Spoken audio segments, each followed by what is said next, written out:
Hello everybody, my name is Jeremy and you're watching The Morgue, where we are very quickly running out of clever openers for the show. Eek. Fortunately, the t-shirt vendors around the planet are not. And using the affiliate links available in our show notes, you can get yourselves awesome t-shirts just like the one I'm wearing now, while at the same time supporting JupiterBroadcasting.com. It's a win-win for everybody, really. You get to look nerdy and cool, and we get a couple pennies in our pockets. Okay, but if you don't need a t-shirt, there's always JupiterBroadcasting.com/donate. Think about it. All right, let's get on with the show. I have a couple good announcements to get out of the way right up front.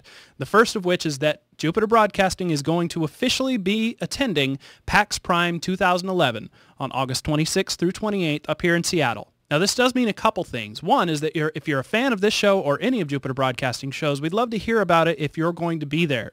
We might be hosting some sort of a get-together, and we want to gauge interest before we set aside some of our time to do so. Because let's face it, there's plenty to see at the show. If we don't need to waste our time sitting around waiting for nobody to show up, we'd rather go play some games. The second is that week is going to be interrupted in terms of shooting. I don't know exactly what that's going to mean for this show or any of the Jupiter Broadcasting productions, but it will mean some shows will either get shifted or skipped or something.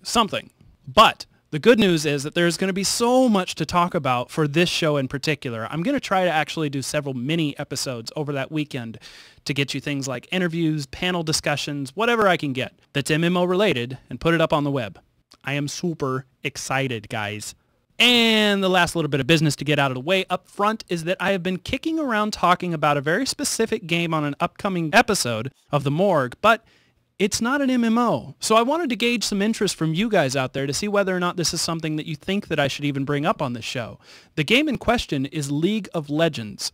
Now, the reasons that I might be covering this on a future episode is because despite not being an MMO, this style of gameplay has proven to be pretty popular with MMO gamers in general, and League of Legends is doing gangbusters. There have been many reports in the recent couple of weeks about this game saying things like it's got 15 million subscribers and that as many as 10 new League of Legends matches are started every second, leading to players spending more than 3.7 million hours a day online playing this title. Now, as I said, it's not an MMO, but the gameplay is entirely online, which leads me to believe that there might be something here to discuss. Now, I'm not myself a League of Legends player, so I need your feedback in one of two different ways. One, are you curious enough to learn about why this game is taking off like wildfire? And two, are you yourself a player and want to illustrate just why exactly other people might want to know about this particular title? All right. Well, we got all the business out of the way, so let's get into our first editorial of the day regarding NCSoft.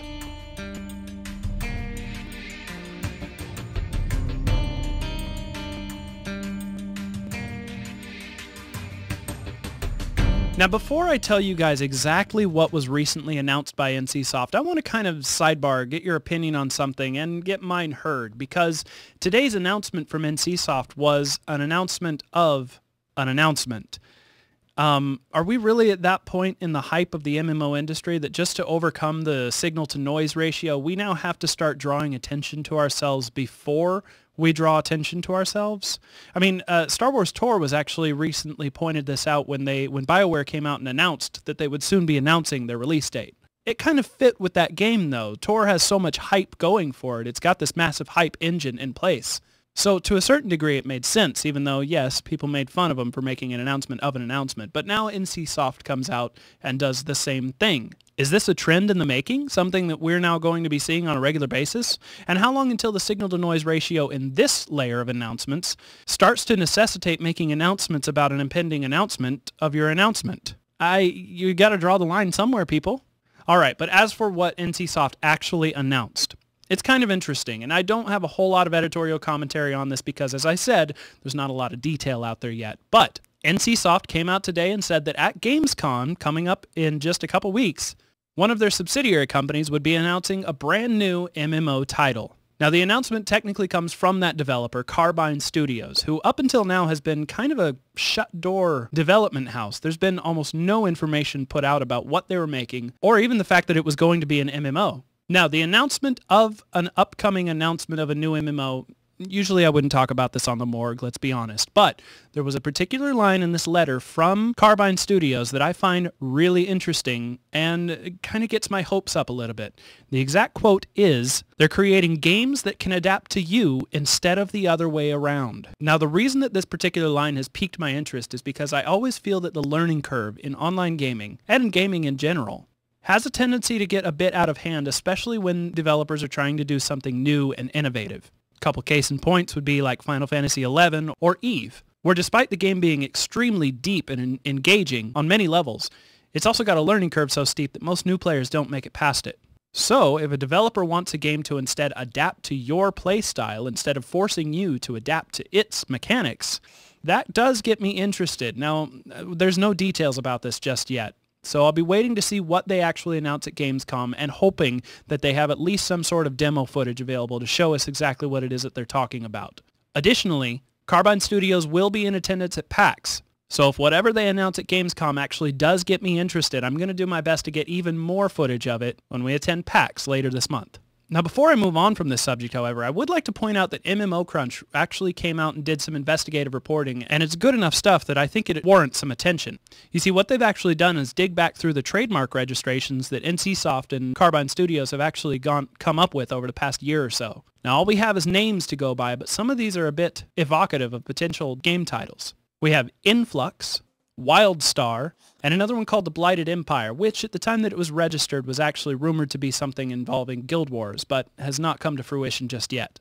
In addition to this, I took a close look at some of the wallpapers available over on Carbine's site, and the art style so far has a decidedly fantasy flair to it. But if you look very closely at some of these pictures, you'll also see elements of what could be steampunk. I don't want to get anybody's hopes up too much, but I am aware that there's a pretty vocal minority of gamers out there that are very excited about the concept of playing in a steampunk universe. And when we take some of this art and combine it with one of those names, Wildstar, it starts to bring to my mind images of some sort of fantasy Wild West gunslinging game. Okay, no, I'm just getting my own hopes up. We'll have to wait and see what actually happens at Gamescom and later at PAX. Now, real quick, before I move on from NCSoft, though, I would also like to just quickly point out that they recently obtained a controlling interest in a smartphone app company, a pretty well-known one called Hot Dog Studio, which are also the makers of a well-known action RPG mobile app called Dark Shrine. Now, this bit of business news on its own wouldn't probably be anything worth commenting on, except for the fact that NCSoft has been so hesitant seeming to get into the mobile platform space. Despite being a huge game company, a huge publisher with their fingers in almost every pot, to date their only existing mobile app has something to do with Aeon. I'm not even sure of the details on it, but it's a single app. So moving in this direction of investing so heavily in a mobile app company that is well known for making decent quality apps could mean a change is in the wind for NCSoft. Or it also could mean that they're attempting to get their assistance with the upcoming launch of Guild Wars 2 online presence, where they intend to have mobile apps capable of communicating directly with the online servers for the game. Now, to date, we haven't actually seen anything about that online Guild Wars 2 experience, so this might be the move that needed to happen in order to make that a reality. Now, I personally am a huge proponent of having a mobile platform interact with an MMO environment. I think that it's just absolutely a necessity for this modern age of gaming where everybody is so hyper-connected. And building apps themselves that can directly interact with the game servers on such an intimate level, I think is just going to be a great idea. I'm really looking forward to what NCSoft and ArenaNet can do with Guild Wars 2 on this front. And we'll continue to watch with some interest as to whether or not Hot Dog Studio will be involved with that.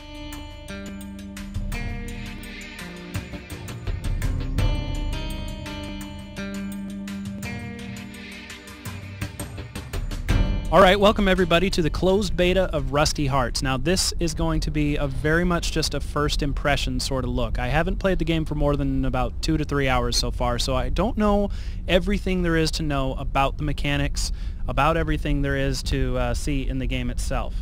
I do know that the game itself is kind of a side-scrollerish hack-and-slash adventure game. To me, it's a little bit reminiscent of the older console games like Double Dragon or Streets of Rage, but with the addition of persistent character advancement in the form of like skills and equipment. Right here, you're faced with choosing your world. Now, each of these is basically a different server. They're called something different. I think battle groups or something like that. And don't forget which one you are. or you will never be able to find your character again.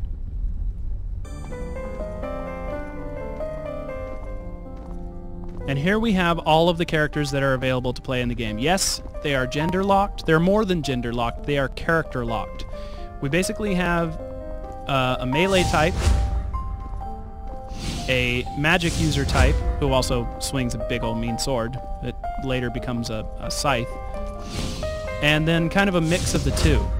He has a sword, he does some melee, and he does some spell casting as well. He's also a vampire, FYI. But he's a little Team Edward, so I wasn't really appealed by him. There's also a fourth character coming soon who looks very feminine, but I don't know who it is, or maybe you might have to unlock her later on. She might just be closed off for this phase of the beta. I don't really know.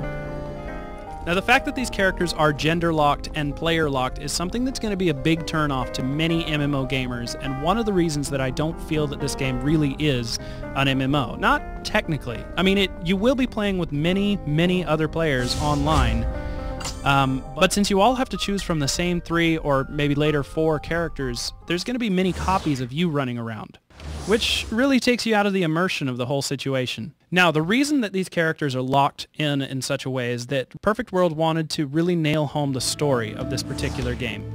They wanted you to be able to experience the story in a very specific manner, which meant locking you into a specific character so that you could be the hero, so that you could have your own backstory and be an important part of the world without having to fudge it like you do in most other MMOs. And here's a good example, as you can see, 2 of the exact same character. Not really all that immersive. Now, rather than get too much into the fine details of the UI and all the other stuff that you can potentially be looking at here in this game, I'm going to go ahead and hop right into the action so you guys can see what this game is all about. And what this game is all about is action. It is very much an easy, turn it on and kick some butt sort of game. All of your experience is instanced, which again is another reason that it doesn't always feel very much like an MMO, because as you can see, I'm in a specific instance created for myself. There's nobody else here to explore this area with me or to get in my way or anything like that. This is my playground. Now, I could have brought a party along with me. I could have. But I don't like people. No, that's not true. I haven't really tried the party system yet. I'll try to get to that a little bit later in the review itself. So this is what I was saying earlier about the very side-scroller-esque portion of the game. It's all locked. The aspect of the game is all locked in place. You can't turn your camera at all. It follows you along this very specific path. And just like in games like Double Dragon, like I said before, you're locked to a specific map until you clear it, and then it allows you to move on to the next phase, where there's more bad guys to beat out. Repeat, ad infinitum. There are some combos available and special moves that can be fun to use. But really, especially early on in the game, it's really just a button masher. Now, another important thing to note here is that the game is controlled entirely on your keyboard. There's no mouse clicking in the main portion of the game here. It's not even an option. You basically get the option of using only your keyboard or installing a controller.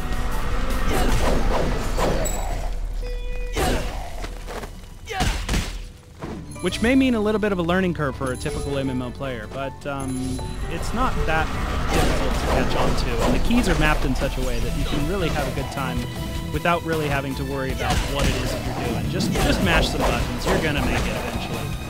Which leads me to my next point. The game is not very hard. Even on like this particular dungeon I'm playing in a hard setting, and it's not. And it's not because I'm good at games or anything. If you start watching the MMOrgue, you'll understand. I'm not good at games.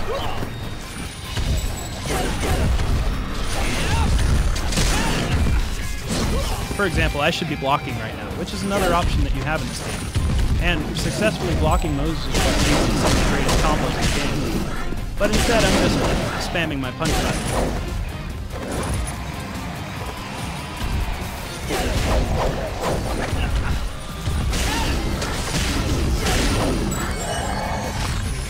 So, I've successfully completed this particular map. Now you see the countdown timer up there. That's all the time I have to gather up all my loot that may have fallen around the place. And then, ta-da! Yay, you win. And then I have the choice of going directly into restart this exact same map with new monsters so I can grind out more XP, or I can choose a different map, go to the dungeon store, which I've never tried, or go back to town. Let me see what the dungeon store is all about. Aha, this allows me immediately to buy and sell things, so I can empty my pack without having to return to town. That's very nice. And now that I'm back in town, you can see that I completed a quest over here to gather some iron pieces. There, just like any MMO, there are going to be plenty of fetch and carry quests as well as kill quests. The point here, though, is that I'm trying to gear up the whole town, the whole militia of this town, to take out some big baddie named Vlad, who lives in a castle. I don't really know all the details. And that might just be because I wasn't paying close enough attention. My bad. This little pop-up in the bottom right is how all of the story is told in this game. I would really like if there were voiceovers, and there might be by the time this goes live, although I wouldn't count my chickens. But this is one of the reasons that they have you play a specific character, is so that they can write the scripts in specific ways. For example, when I first accepted that mission to gather some iron to pick shoes up, well, the girl character was very excited about that. So it seems as though your character here is not exactly a representative of just you, but of that entire trio of characters. So I've now joined a party with a fellow from the chat room and trying to see how the multiplayer works out. It does seem pretty easy to figure out. This is his very first time into the mission, and we're still got this under control. It didn't seem to be too confusing to get the show on the road.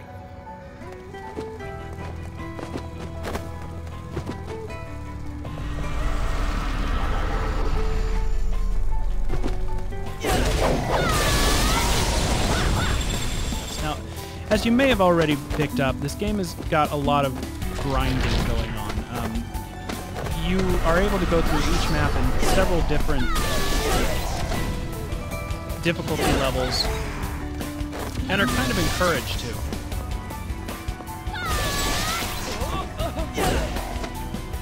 Now, going along with the grinding nature of this, though, you might see down here in the bottom left is what's called a stamina bar.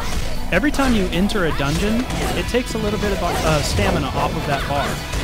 The stamina can take a while to recuperate. I think I've only been getting it about a rate of 4 or 6 per day of my offline time.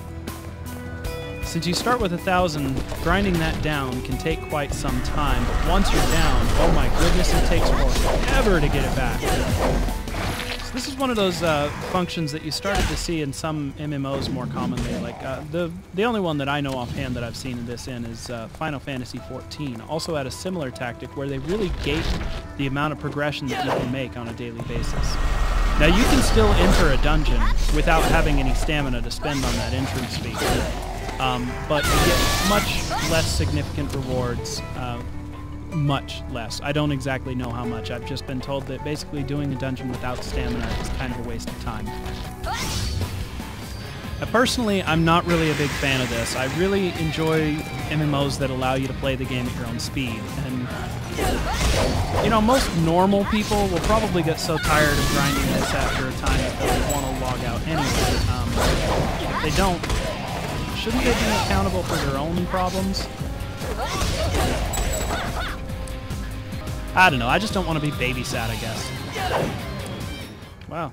Since I'm not the party leader, the only option I have available to me is the dungeon store. The party leader actually controls where the party goes, which I don't really have much of a problem with. That's why they're a leader, right? Another thing to keep in mind is the fact that this is a free-to-play game, which means that it's supported by a cash shop.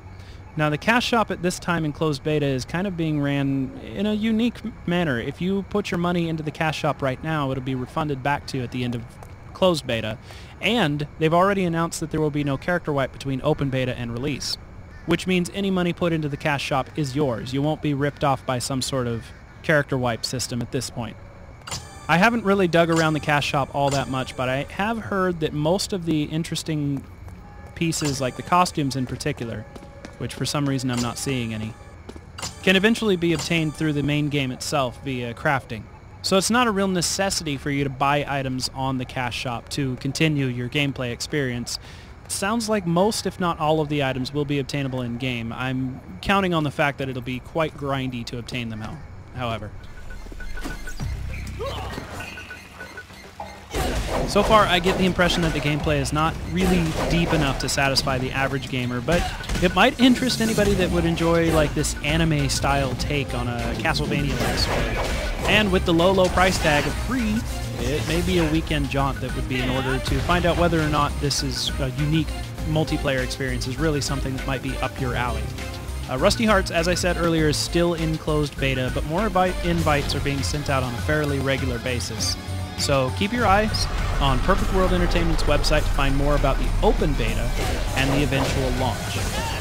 If you have any questions about this, I'd be happy to try and answer them, but as you can see, there's not a whole lot going on, probably not enough to keep me interested in continuing playing through the closed beta. So I can't guarantee that I'll have any answers available for you, but, well, ask anyway. Now, if you want more information, more hands-on first impressions, I've got links in the show notes from Massively, MMORPG, and MMO Site. All three of these sites have done their first impression articles on this, and to be honest, each of them show a pretty different point of view on it, so it's probably a good read for anybody that might be intrigued by this.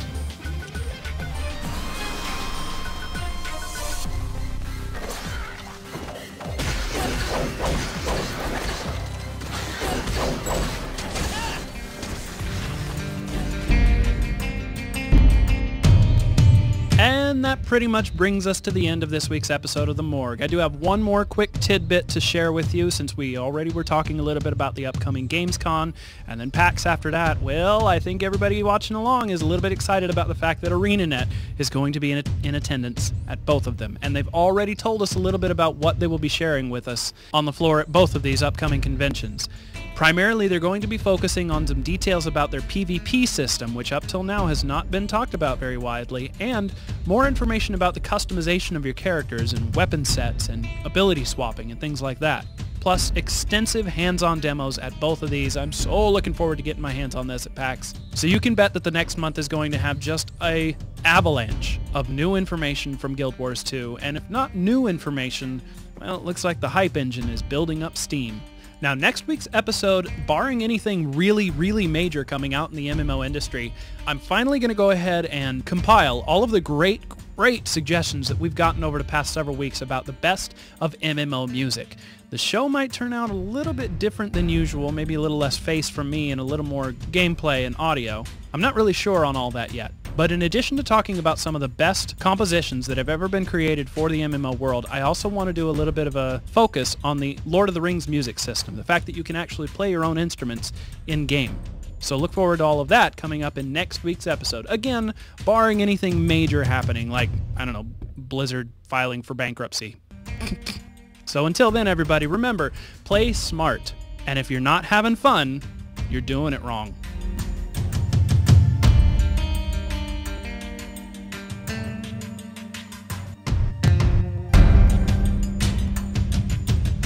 Yeah. Yeah.